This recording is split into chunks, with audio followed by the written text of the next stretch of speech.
Now, I'm here alone today, so I'm going to be trying to answer all of your questions, shouting out to everybody just through my phone right now. So I am getting a lot of people from all around. I actually just got somebody coming saying they're watching from Trinidad. Thank you. That's one of the great things that I absolutely love about this hairbrain community, is the fact that I get to be in contact with people all over the world so frequently. So what I'm going to do is I'm going to start this haircut off right away. I'm going to show you that before I've already pre-sectioned, just a very simple pre-section around the parietal ridge, just beneath the crown, back through. Now at the parietal ridge, I sectioned just a touch higher than the actual true square of the head. If the head was to be a square, the corner would be right here. I went maybe a quarter of an inch above it. Basically, I just wanted on the top of the round a little bit, just because this mannequin is very wide. The wider you are, the higher, if you want to slim it out, the higher you do your pre-sectioning. So that's what I've done so far. The rest of this haircut, I'm not going to be pre-sectioning off. I'm going to work through the back, work through the sides into the back, then work through the back, and I will pre-section again once I get through the sides. But right now I'm not doing any of that. I'm not doing any pre-section, just sectioning it off from parietal ridge, just beneath the crown area, just above the occipital bone, and I'm going to be starting off this haircut with diagonal back sections. This is a mannequin called Aiden, and Aiden has sideburns. I'm going to get rid of those. There's no reason to have these sideburns for this kind of a look. This look is going to end up being very much, it can be used for a man or a woman. If you wanted to keep some sideburns, you could make that work. I'm going to take them down pretty short. I will use a little bit of some edgers to actually fade them out, but that's not going to be until after I put my shape in. The way that I'm going to start off this shape is, if you think about it, your sectioning creates your shape. So my sectioning is going to be very vertical, diagonal back, almost very high round graduation, almost into like a round layered sectioning. So what I'm going to end up with by doing that is I'm going to take a section almost parallel to the front hairline. So I'm taking a diagonal back section at the front hairline, sectioning this hair back, clipping up and away, and I'm going to start off by creating my guide by just combing this hair forward, using a little bit of tension and cutting up to remove a lot of weight.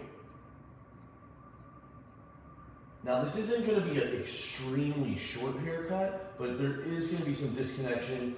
You can see this hair is only going to be probably about 2 inches long at the top, right where the disconnection hits. So with that longer medium length hair, there will be a distinction between the top and bottom.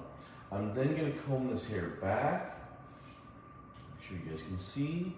I've been getting people from all over. Thank you so much for logging in. I've seen all across the pond into Europe quite a bit so far. I've had a couple of people from the southern areas, like I mentioned Trinidad just a minute ago. I've been seeing some people from Dublin. I've been seeing people from Wales. I've seen here in the U.S. I've got somebody from Pennsylvania, from Glasgow. I just want to say thank you to everybody for tuning in and watching me cut some hair. So what I've done right now, very simple diagonal back section, comb the hair forward, used very little tension, cut straight up, comb the hair back, cut right around the ear, and now I'm going to use this piece right here. It's about 2 inches long as my guide with diagonal back sections. I've mentioned that these sections are very high. These sections being very high means that we're going to actually, come close to layering the hair as opposed to serious graduation. A lot of times with that diagonal back sectioning, you do use, you create more graduation. I'm going to be almost at layering. Oh, I see one of my buddies from our Sandy Springs salon, David Henson, is watching. And somebody else asked, who is this guy? Well, this guy is Aiden. I'm Daniel from Van Michael Salons, and what I'm doing is I'm doing a medium length haircut that can be used on both men or women. Does not necessarily need to be considered one way or the other. It's very much a technique that I've been using both in our female salons and in our men's salon. Our salons, we have 8 salons here in Atlanta, and I work at 2 of the salons that are full service salons, you know, doing cut, color, makeup, all of the different services that you would expect in a hair salon. Then I also work a few days a week in our men's salon, which is a traditional barber shop. And in the barber shop, I do haircuts on men, a lot of, on Saturday, I think I did about 8 bald fades that in just one day. I did a classic wet shave. So we do more of the traditional barbering services in that location. And what I'm doing today is I'm showing you guys a haircut that I do in both our full service salons as well as our barber shop. So you can see this was about 2 inches long, this original section, that was my guide. Because it's following the head shape, it's starting to gain just a little bit of length. It might be at maybe 2 1/4 inches long now as I'm starting to round off. The head stays fairly flat, but it is rounding just a little bit because I'm at the top of the ear. So what I'm doing is I'm now taking diagonal back sections. I'm going to show you once I have this set in. I'm taking a diagonal back section, and I have now went from the parietal ridge all the way into the nape. You can see it's a very vertical section. It is slightly diagonal. That's going to create a little bit of graduation, especially once we get down here beneath the mastoid bone, but it's going to be very flat through the sides. It's not going to be extremely wedge-like whatsoever. We are going to use some disconnection on the top. Because of that disconnection, if you go too wedge-like, sometimes the hair stands out, it doesn't blend together as well. If you have it more flat, this hair will lay over and it'll tend to melt together with the texturizing technique that I'm going to show you. Please set the camera to see what you are doing. I think I just did, but let me know if you can't see. What I'm going to do is I'm going to tilt Aiden just slightly. What that tilting is allowing me to do is stay fairly high in graduation through the sides, but as I get into the nape, I can then tilt, my fingers can just round in and actually create a little more graduation in the nape. I'm not trying to make this a tight wedge by any means, but I am using round graduation sectioning, almost round layering through the sides, moving into round graduation in the nape. And I think if I move over to this opposite side, you might be able to see my fingers a little bit better. So there's this. Let me see if that gives you a little bit better viewing angle. So you can see I was at very high elevation up here. It's still graduated because the head is tilted. I was at high graduation. As I move here towards the mastoid bone, I'm getting a little bit tighter and a little bit tighter again into the nape. I'm using very small shears, which helps me actually get into the nape really tight. I find, particularly for myself, I've got fairly large hands for a hairdresser, that if I try to get into the nape with really big scissors, I just cannot get, I can't control that hair. I end up pulling up too much, I end up turning my hands, I end up creating less technical of a shape. So again, taking diagonal section back, you can see it's almost vertical, not quite, but it is very high in elevation. As I pull this hair out, you can see I am graduated, but just barely. I guess I could probably call this like a 80 degrees of elevation. I'm not quite up to 90 degrees where you would be layering the hair, but I am very close to it. But as I get lower here in the nape, once I get to the mastoid bone, you can see my finger angle changes, and it will change again as I get into the nape.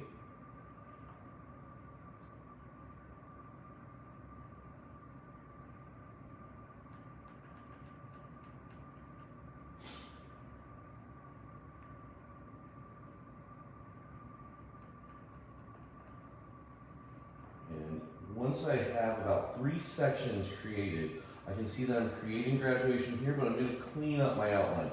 Particularly with a mannequin, it kind of looks weird because it's cut into or it's been sewn in as a square versus the roundness that I like to create with a human. So I'm just taking this off.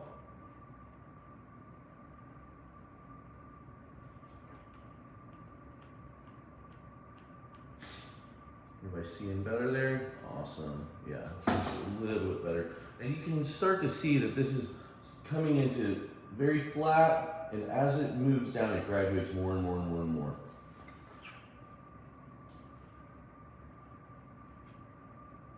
And I will keep trying my best to answer any questions if anybody has them. It looks like everybody seems to be preferring this angle with the camera. Let me know if I need to move things around. I'll probably switch to the other side for you when I get to the right side of the head. So now what's going to happen is this. We're right here at the corner of the head. This is the corner of the head where the back meets the side. So what I'm going to do is from here, I'm going to elevate up. I'm going to cut. I'm going to create a guideline. And instead of traveling with my guide from here, I'm going to actually just keep a stationary guide and bring everything over to this one section.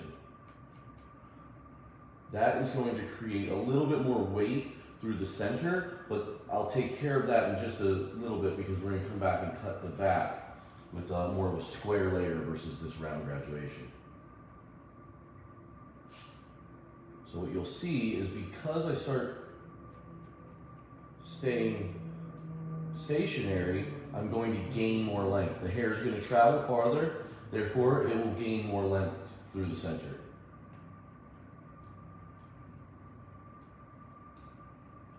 And I'll work basically one section past the center, and then I'll do the opposite side.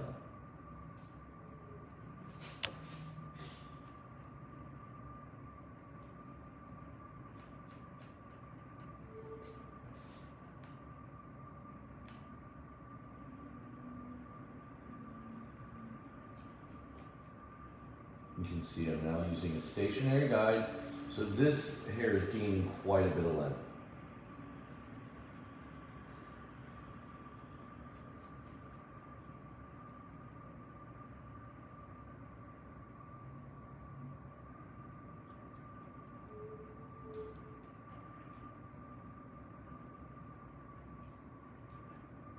It's looking really good.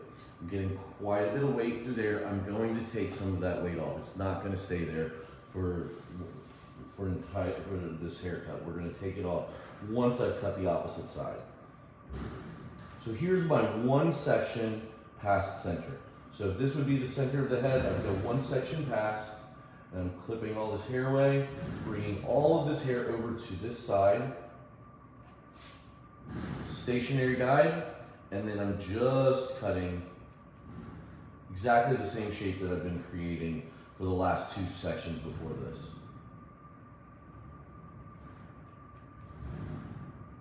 And then pulling just a little bit.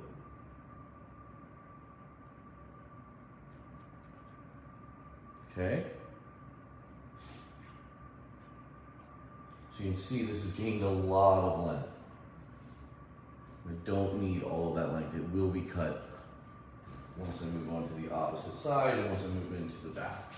So now, at this point, I'm going to do exactly what I did on Aiden's left side, I'm going to do on Aiden's right side.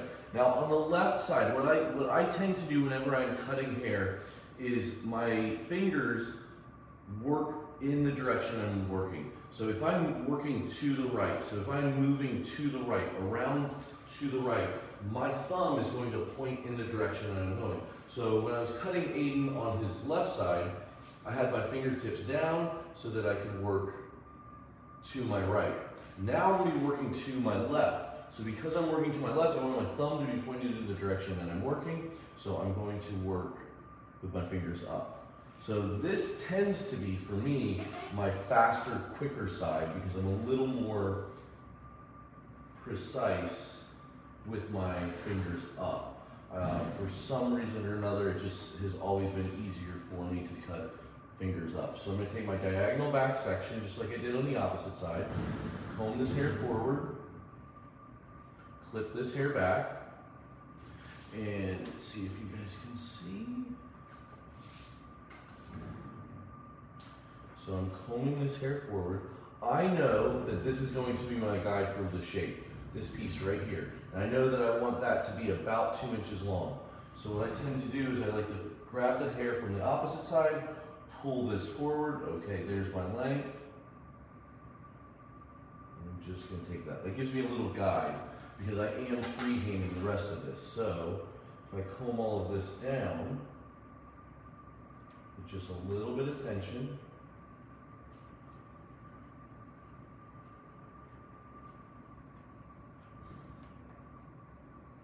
just taking all that off. Okay, and then I'm combing this back.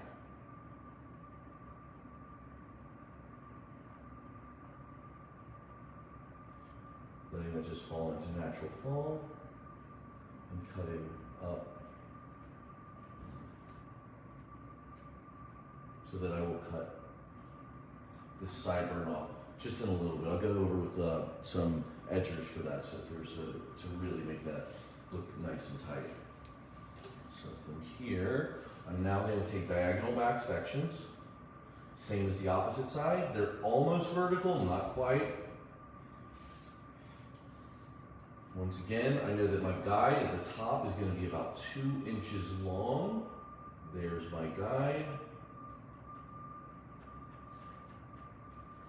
Manual way, so I can stand out of the way a little bit better.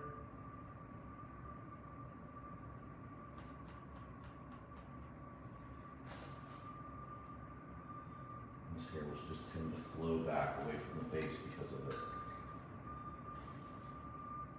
So now, once again, I'm taking diagonal back sections, pulling this, pushing this out of the way.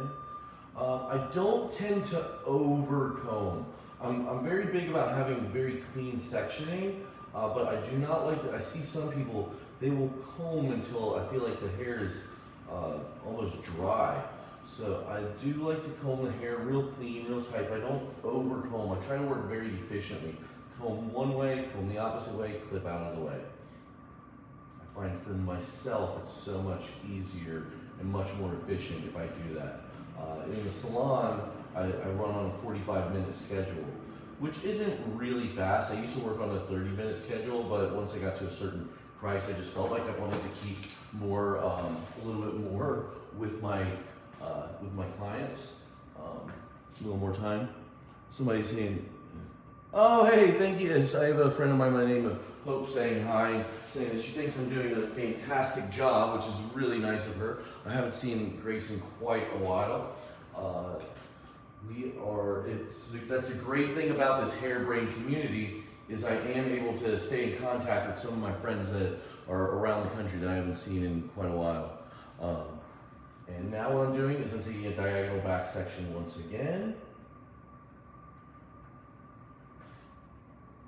Combing this hair. Now this is the section where I came from, all the way from the parietal ridge into the nape. I tend to tilt the head just a little bit. See if you guys can see a little better if I move. Give me feedback through there if I need to move one way or the other. So you can see, here's my sectioning, here's my guide. Both are a mirror image. It's very high elevation. But then as I move towards the mastoid bone and the head starts to dip, my graduation starts to dip in as well. I start to become quite a bit tighter. So I'm going from very high elevation to medium elevation to low elevation.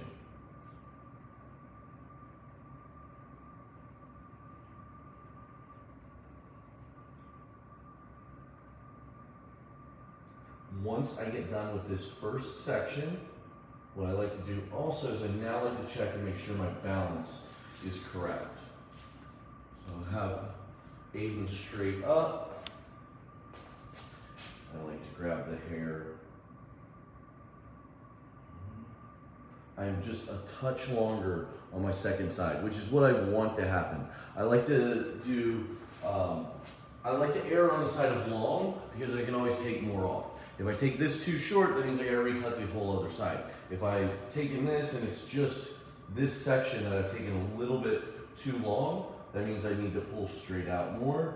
Here's my guide. I just over-directed back too much. I was probably trying to stay out of the way of the camera and ended up taking off not quite enough hair, over-directed just a little too far.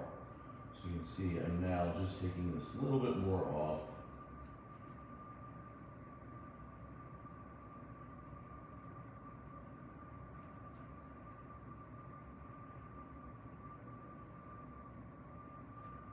I just got a shout out from Germany. I have to say thank you very much. I love Germany.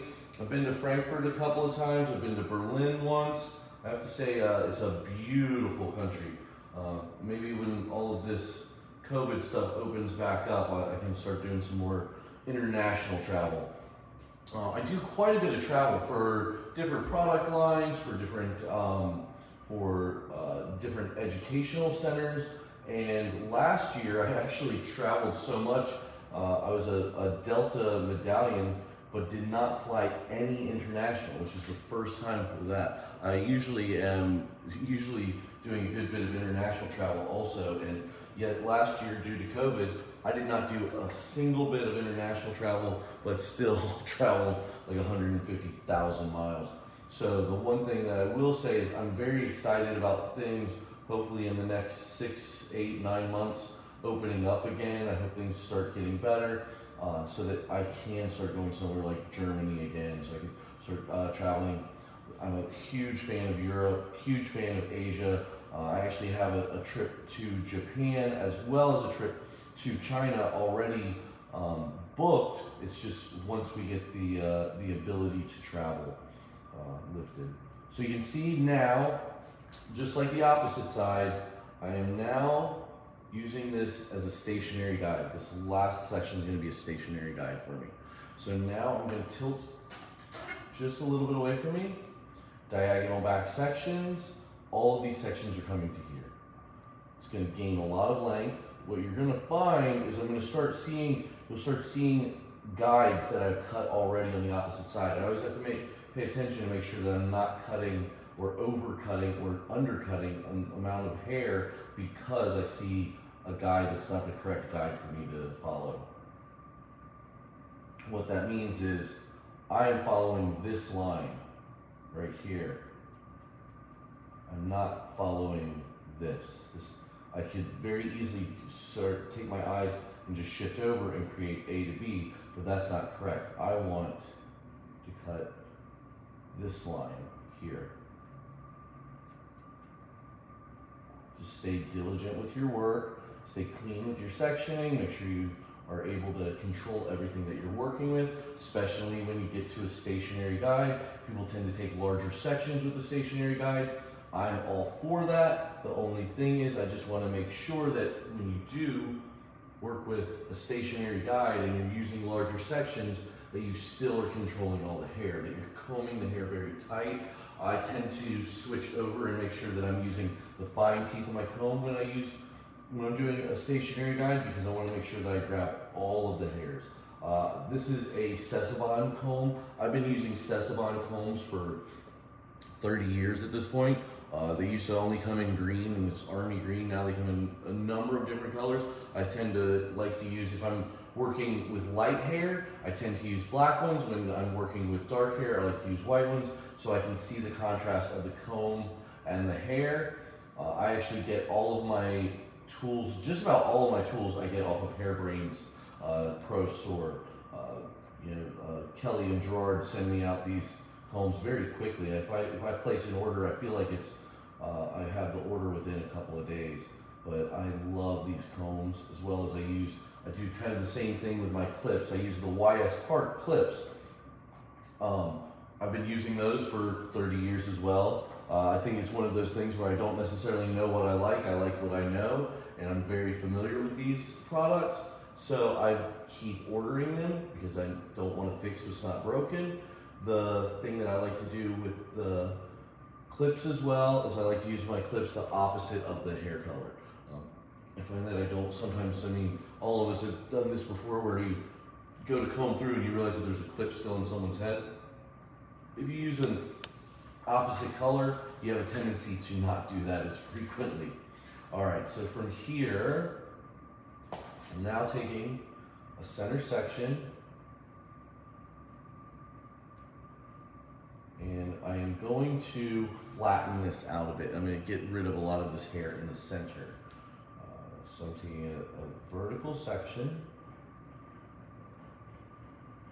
pulling the hair over, vertical section, pulling that hair over, pulling this hair straight out, and using the occipital bone as my guide.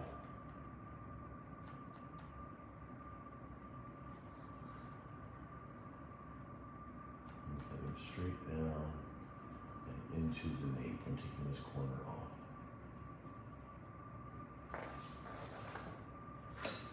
So now that is flattened out and taken a lot of the length away. I will turn even just a little bit.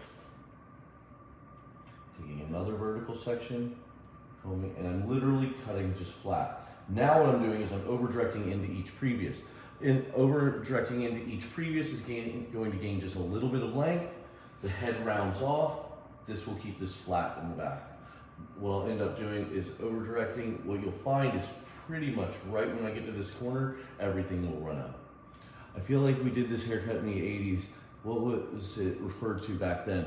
To be honest with you, I don't necessarily know that this would be something that has a specific name. This isn't like a wedge or a mullet or anything like that. This is actually just a couple of techniques that I've mixed together. This is going to end up being kind of a medium length haircut. So I'm not taking this real tight. I'm flattening this out and I have it disconnected hanging over the top. So I guess what you could probably call it is just a disconnected medium length haircut. I wouldn't call it a specific look that you would have seen, say, before. I mean, you will see it and you'll definitely think like, oh yeah, I see people rocking that all the time, but I don't feel like this is a true traditional cut that a lot of people are accustomed to. So now I'm going to switch sides. I'm going to go back to center.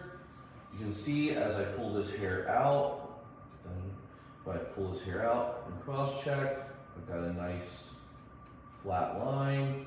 It has kept a little bit of weight in the corners, rounded off, so this hair will be very easy to tuck behind the ears, which usually these medium length haircuts, whether it's on a man or a woman, the person tends to tuck a lot.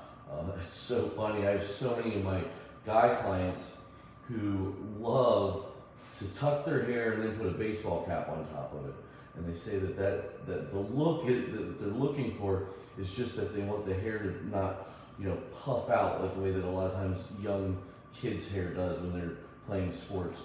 And I guess hats have become a very big look right now in Atlanta, especially in the scene of the hospitality scene. A lot of the guys who work in restaurants and kitchen staff, etc., like to kind of wear a lot of the trucker hats right now.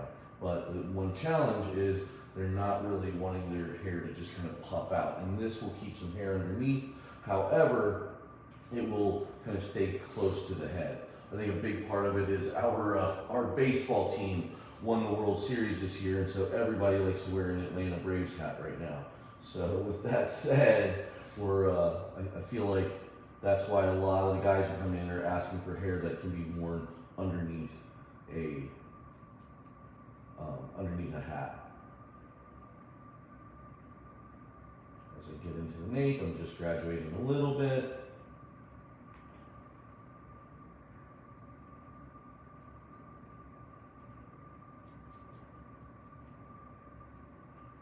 Once again, I'm using very small scissors.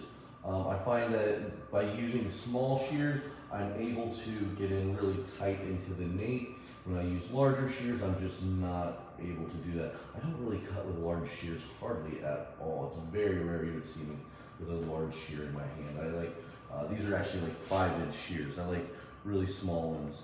I just find it's just the way that I was taught years ago was to use small shears. I was always taught that you never cut past your second knuckle, so why have a large shear that you can cut past your second knuckle with? Now what I'm doing is just combing this hair straight down. And just taking off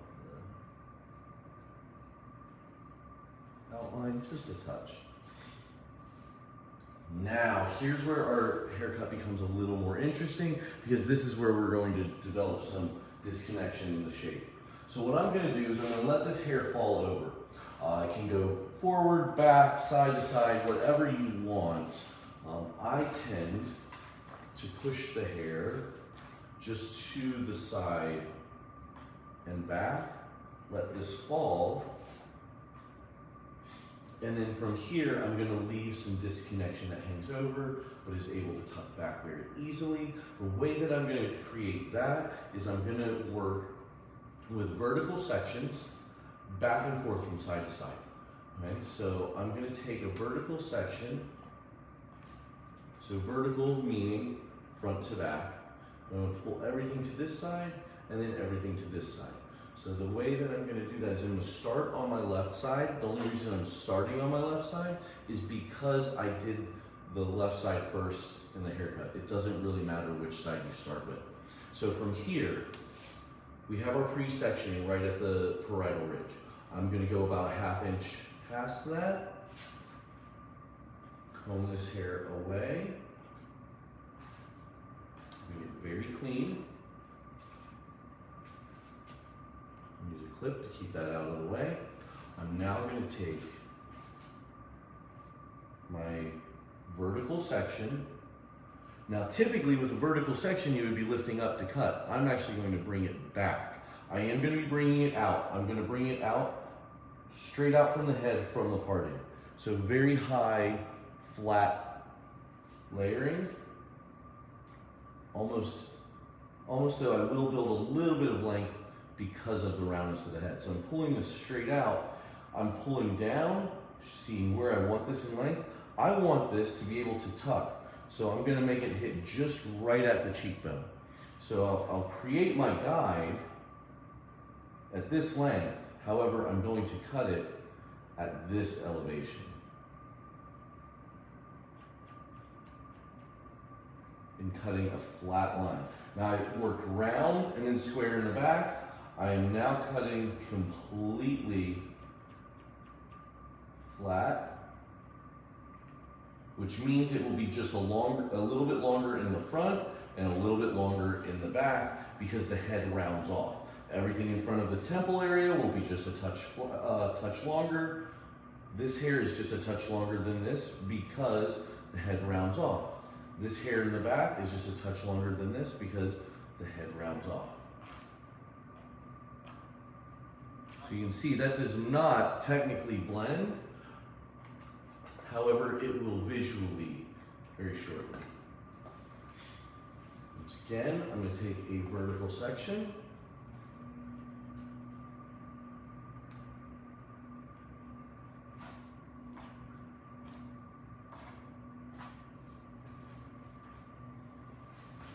Pull this hair over.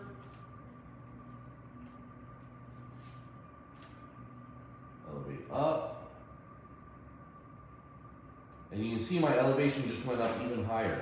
My elevation is based off of the head shape. So it went just a little bit higher.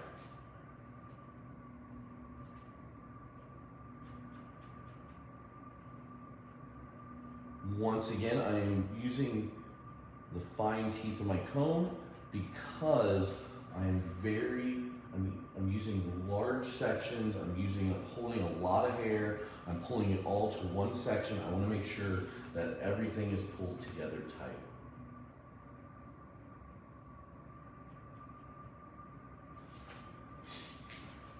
Now at this point we are past center, and I am going to work one section past center just like I did in the back because I want to make sure that I don't lose any hairs or miss any hairs when I'm trying to just cut one side and then the other.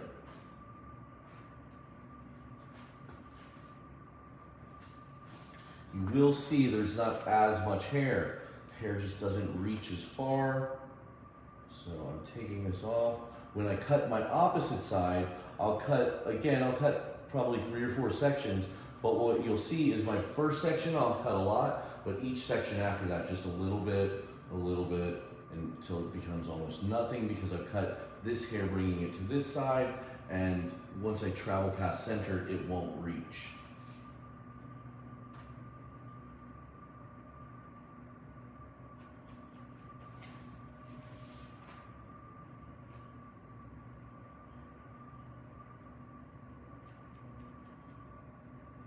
Okay, here, I'm going to work on my opposite side. I'm getting some love from Romania. It's great to see you guys again. This is Daniel Holzberger. I'm logging in here from Atlanta, Georgia. I'm with Van Michael Salons, and we are very happy that every month we're doing education for hairbrain. Actually, this month we're going to do 2. Today is the 17th of January. 2 weeks from today at 11 a.m. Eastern again. I'm going to MC while one of my best friends, a gentleman by the name of Brandon Dara, who actually has been a mentor and good friend to me my entire career. We've known each other for almost 30 years.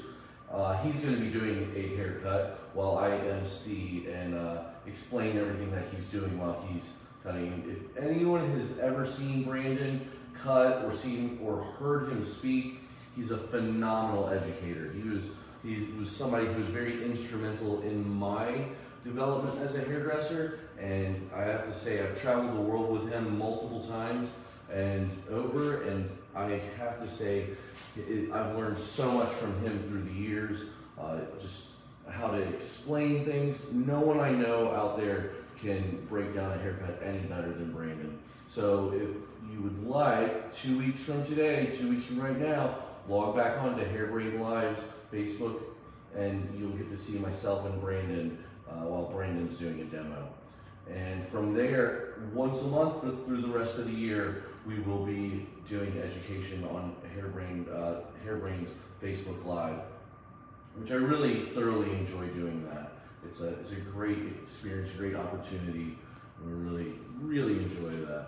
Oh, somebody's watching from Naples, Florida. I bet your weather's way better than we have up here. We had snow yesterday in Atlanta, and we are not used to that. This is a southern state. We are accustomed to that, in February, January, February, we're accustomed to that 50, 60 degrees, not this 30 degrees. But somebody just said hi from Illinois, and I bet you they're a lot colder than we are right now. So again, I'm just working a complete mirror image to what I did on my opposite side.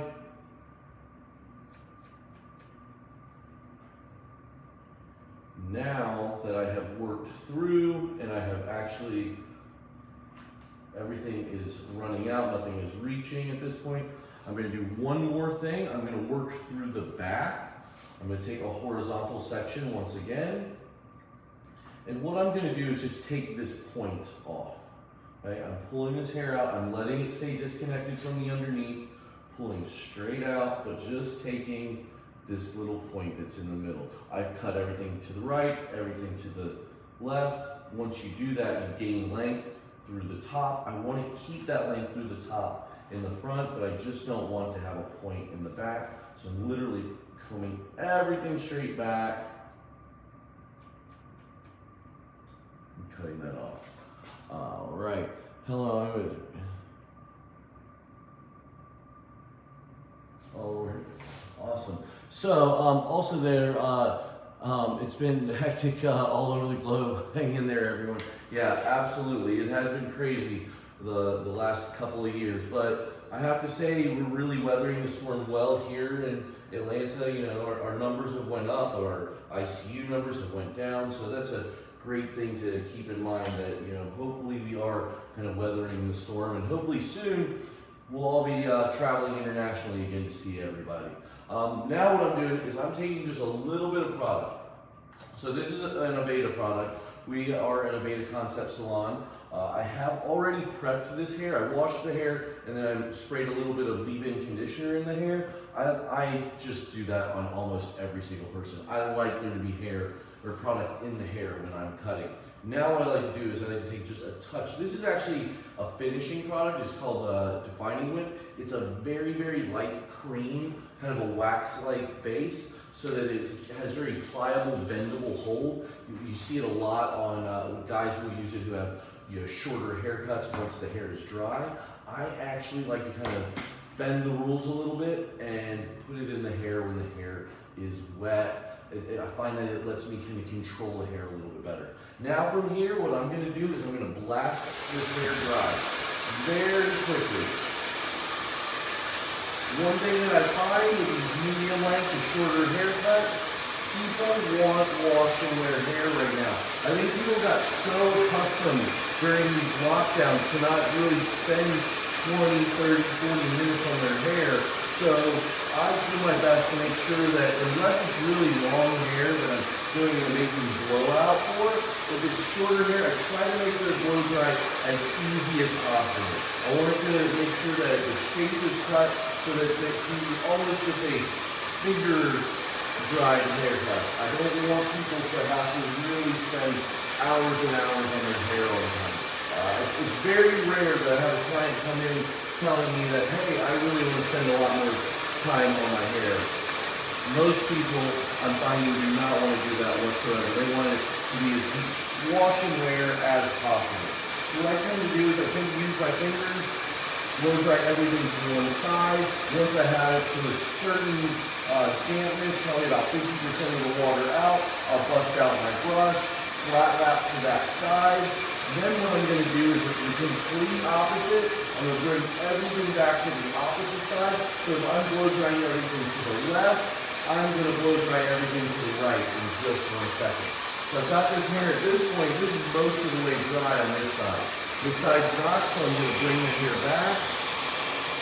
One thing that I've learned through the years is that you can manipulate hair with your hands almost as well as you can with a brush. So what I tend to do is I like to really kind of scratch the scalp, lift, and pull. I'm almost using my fingers as if they're a flat iron. What I can do by doing that is I can get a lot of this moisture out while still sealing down the cuticle and pulling out any texture that's in the hair. A lot of times what you'll see is people just kind of rough dry, and all of a sudden the hair becomes very frizzy.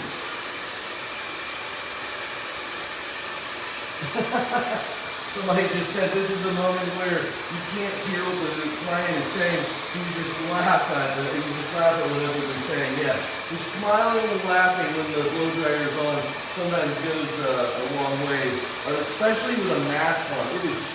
I never realized until people started wearing masks in the salon how much lip reading I was doing. But apparently I am doing a ton because nowadays, especially the blow dryer is on, I cannot understand what a client is saying with the mask on. So I had to really pay attention to them. Why am I wearing a winter hat inside? Well, the reason being is we've got snow today, or yesterday and today. And it's actually really cold in here. The salon's shut down, so we don't have the heat blasting right now. I'm the only one in here, and I'm on tile floor and a tile wall, and got glass to the left of me, and it is only about 30 degrees Fahrenheit right now. It's actually quite cold for us here in Atlanta. We're not used to that whatsoever. From here, I'm just brushing the hair back.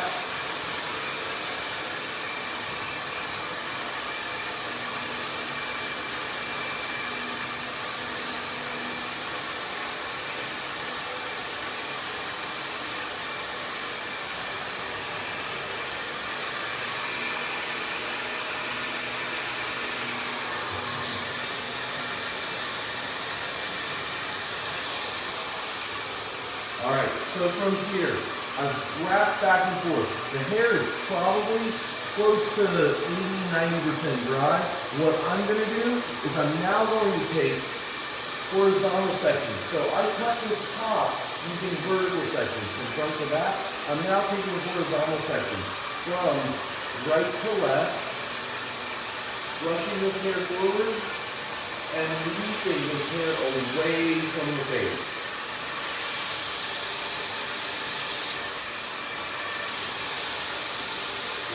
Straight back.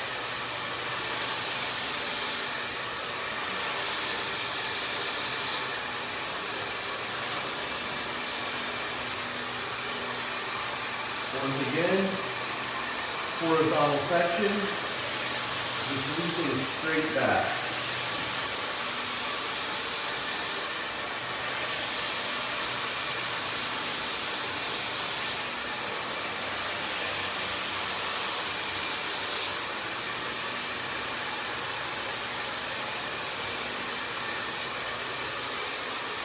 Once I've done a couple sections, what I'll do is I'll grab the hair from underneath, the hair up top, I'm grabbing that disconnection, I'm just smoothing them together.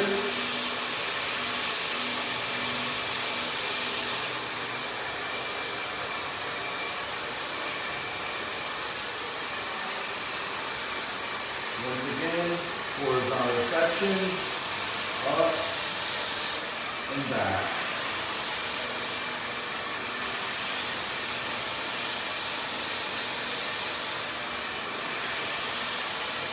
You guys can probably see a good bit of steam coming off of the hair. For one, that's because it's a little chilly in here.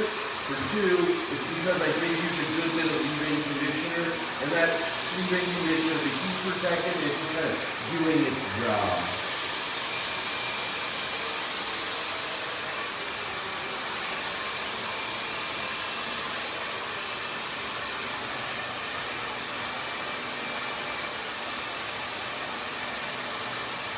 And now that I've got the hair, this hair at this point is 100% dry. It is nice and smooth. Everything feels great. The brush is really doing it very, very easily. I'm now just kind of loosening the hair, wrapping around from the left to the right, and then I'm going to go back from the right to the left.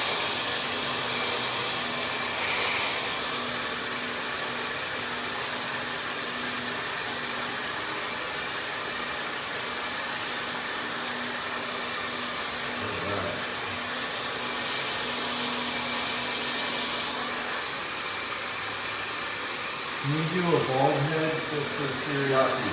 When you're asking a bald head, do you mean like as in like a cap that I put on someone, which is something that I've done multiple times for many of the avant-garde photo shoots through the years, or are you talking about doing like say like a bald fade on somebody? I can definitely do both of those very easily, especially because I work in the men's shop so much. All right, now what I'm going to do is I'm going to do two things. We're going to clean up the outline with a trimmer, as well as our scissor, and then we're going to do a good bit of texturizing to the hair. So the first thing that I'm going to do is I'm going to start off at the front hairline, tilting this hair away, and I'm getting rid of these sideburns. I'm not going to take them completely bald, but I'm going to take them down quite a bit. These are my Babyliss Pros. I love these because these things really cut through hair quite well. There's zero gap, so you can use them in any angle. I can come towards the hair this way, I can come up underneath the hair. What I tend to do with these sideburns is I like to set my comb in, take the hair just at the kind of the round of the ear as my guide, set that in, up and out.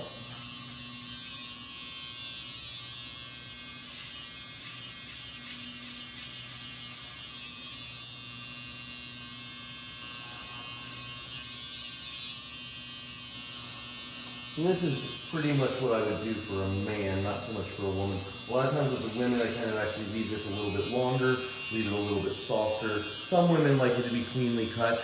That's all about your consultation with your client. One thing we're really big in our salons about is consultation. and actually asking somebody, you know, what they would like utilizing we'll use a portfolio or an iPad with images just so that they can verify what we're going to do, because a big challenge that we have, not just us, but I think hairdressers in general, is a lot of times we tend to over-explain a haircut and the client doesn't have a clue what the hell we're talking about. And so what they end up doing is just agreeing because we've confused them and we sound like we know what we're talking about, but then they don't really have an idea of what we're talking about doing to their hair. So once again, I'm going to push this hair away. I'm going to come up and around and give you a little bit better view.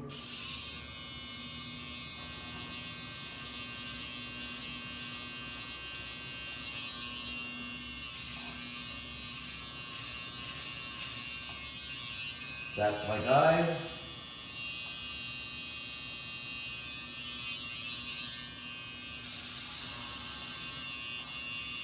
I like to come up and go from short to long. You can also come down with trimmers. That's going to create a little bit of a flattening effect. Whatever you're really trying to create, that's all about your own customization.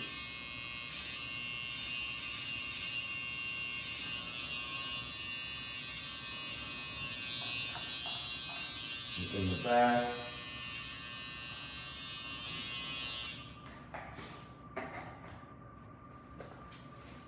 I actually cut that line pretty good just with my scissors. I don't even need to go over it with the trimmers. But what I am going to do is I'm going to soften that with these. These are texturizing shears, okay? But these are not necessarily your classic thinning shears because of this. Watch, I can put my finger right on this blade. It's not going to cut. This is a blunt blade thinning shear. For those of you who've never seen one of these are my favorite texturizing tool. So what I end up doing is I do a lot of texturizing over comb with these, as well as I do a lot of slicing with these. Sometimes what happens is when both blades are sharp, now don't try to touch this side's very sharp, but this side is totally blunt. When both sides are sharp and you're slicing, sometimes they grab both ends of both sides of the hair and they catch. With this side is blunt, so as you're going through, it just cuts where the thinning shear is. And that actually does very well if you're trying to just do some softening to an outline like I am right here.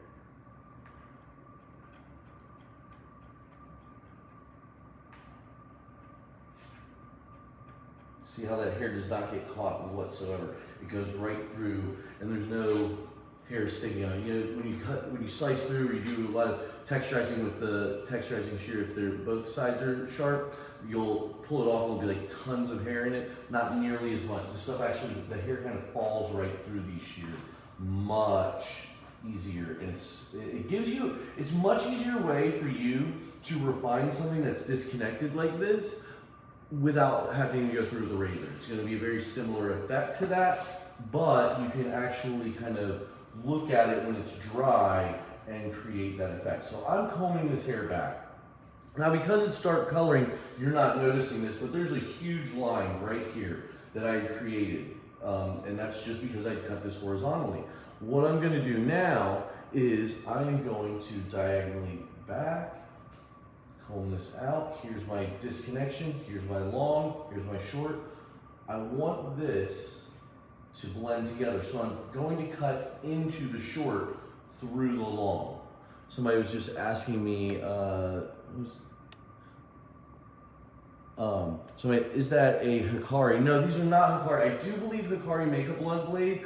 Gerard was telling me that at one point in time he had some of these. These are actually Van Michael shears. We have our own shears. These are my favorite texturizing tool. We sell these on our website, or now, just starting now, on the HB Pro website, they're going to be carrying a blunt blade shear as a blunt blade thinning shear as well. So what I'm doing is I'm just taking a diagonal back. I don't know if you guys can see. Probably not. Let me set around. Okay. I'm combing this hair all in the same direction, putting my blunt blade against, slicing down, slicing down, slicing down. Then what I can then from there, I can lift this hair up.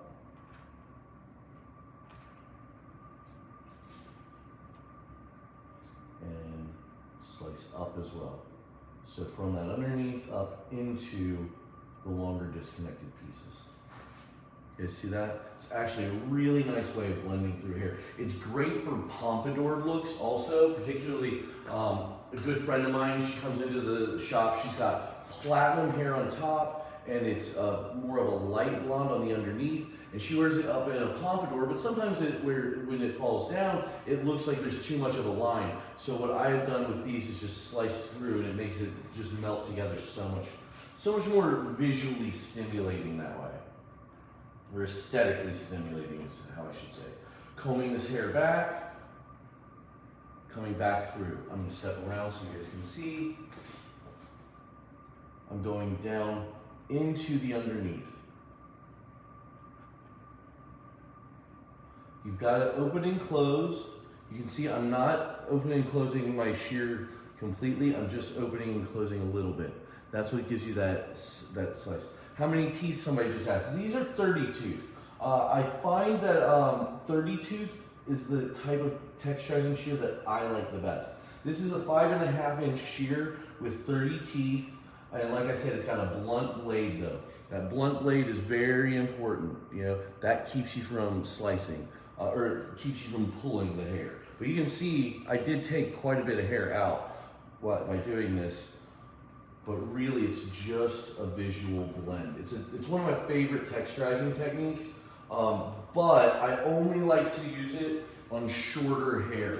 I find that real long hair, slicing like that, I'm just not a big fan of overly texturizing long hair. I find that I really like texturizing hair that's medium to shorter length. So now, opposite side, I'm gonna do the same thing.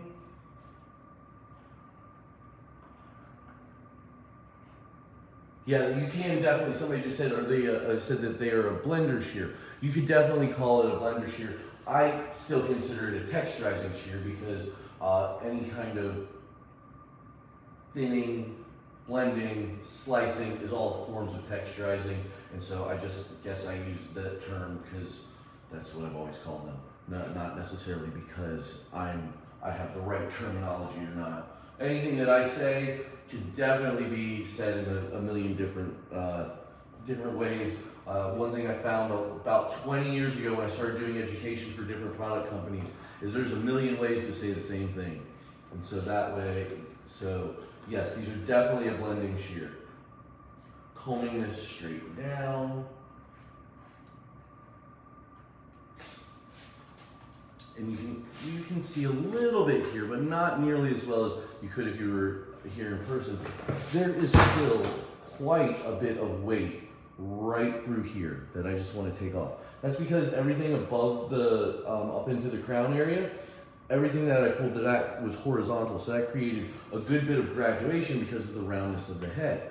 Because if you cut completely square, the hair up here is actually a little bit longer than the hair right here, so it's created some graduation. So with this, what I do is tilt this forward, take my shears, my 30 tooth, come through horizontally, shears closed, pull this hair out. I can see I have my hair from the underneath, and then this is my disconnection. I'm going to grab that hair from the underneath, grab the hair from the disconnection, and I'm going to slice down. So I'm going up and coming back down. Up, coming back down, up, coming back down, up, coming back down. And I can visually see where I want all of that to happen. But by doing this, I'm creating a slicing technique that's going to remove a lot of weight and let all of this cup together a little bit better, especially for if the hair is tucked, so you don't end up with a big bulge behind the ears. It's just slicing back down. Somebody just asked me how many teeth are on this. This is a 30 tooth. Generally speaking, that's my favorite type of texturizing shear. This is a 5.5 inch shear, texturizing shear or blending shear, thinning shear, whatever you want to call it. It's 5.5 inches and it's got 30 teeth. And this one is one of my favorites. And again, the reason I love it so much is because this blade is blunt. This blade's not going to cut you. It's made just for slicing. How much is that shear? I believe Hairbrain will be selling these for somewhere in the $250 to $300 on the HP Pro website. The Man Michael website, we've been selling them for $300, but frequently we'll do a discount of like 20% off. Really, it's just but it's a great shear, not expensive, nothing bad at all. But yeah, if you want to get on HP Pro or if you want to get onto VanMichaelScissors.com, both of them you can buy these shears from. All right, so now I'm done texturizing. I feel like I've taken a lot of weight out. You can see from the back, this is now flattened out very nice. This is one of those haircuts that you can wear as a pompadour or very frequently kind of forward. What I have a tendency to do with this shape is I like to kind of push it over to one side and use a little bit of hairspray. Kind of brush this hair up and back. Or I'm sorry, comb this hair up and back with a wide tooth comb. Over to the left side. And then let this hair fall forward just a touch, but